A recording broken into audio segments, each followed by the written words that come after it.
yang menjelaskan tentang Statistical Quality Control (SQC) yang merupakan atau dalam arti kata lain pengendalian kualitas dengan statistik.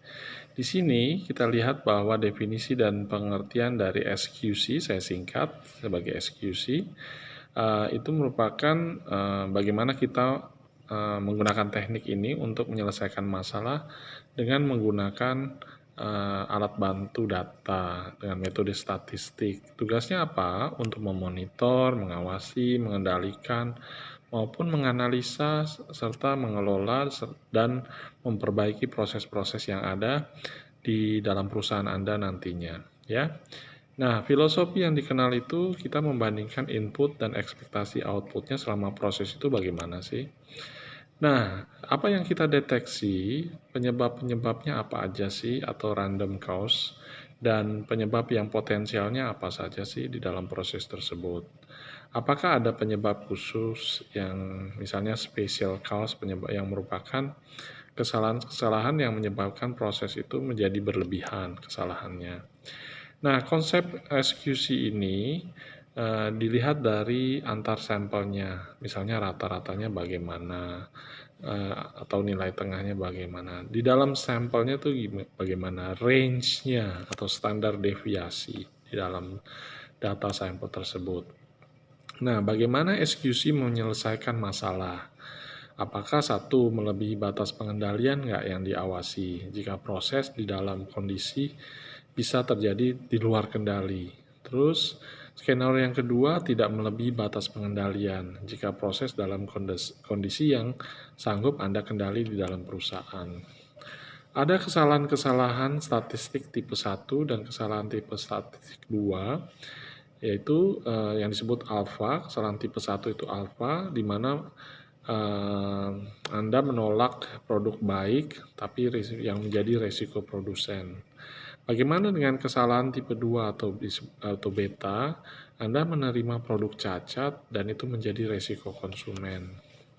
Di dalam pengendalian kualitas ada inspeksi, bagaimana penerimaan bahan bakunya, bagaimana selama prosesnya, terus bagaimana pengujian produk itu, produk akhir itu bisa Anda lihat, ya. Sebenarnya ada satu hal yang lagi, itu adalah dari produk itu sampai di tangan konsumen, dan kalau ini sampai terjadi defect di tangan konsumen, itu akan memberikan kerugian yang cukup besar secara signifikan kepada organisasi atau produsen secara keseluruhan.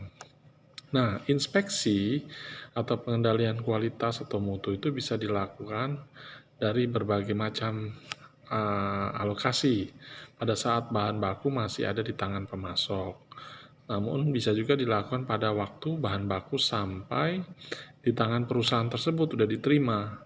Dan berikutnya adalah sebelum proses dimulai dan selama proses produksi berlangsung sebelum dikirimkan ke pelanggan. Ya, jangan sampai barang itu sudah diterima di pelanggan namun hasilnya kurang bagus. Inspeksi ada dua pilihan, 100% inspeksi atau menggunakan sampling. Jadi Anda hanya tentukan beberapa sampling yang representatif untuk mewakili keseluruhan sampling, keseluruhan populasi, ya. Nah, SQC digolongkan kepada pengendalian proses statistik dan kedua mengenai rencana penerimaan sampel produk atau acceptance sampling seperti digambarkan pada halaman 10. Penggolongan SQC bagannya itu di halaman 11 yang terdiri dari control chart, data variabel, data atribut, lalu acceptance sampling itu terdiri dari data variabel dan data atribut. Ada beberapa manfaat acceptance sampling. Jadi sampel itu bisa diterima itu karena apa? Inspeksinya itu lebih sedikit sehingga mengurangi kompleksitas inspeksi dan biaya administrasi tersebut. Terus ada apa lagi?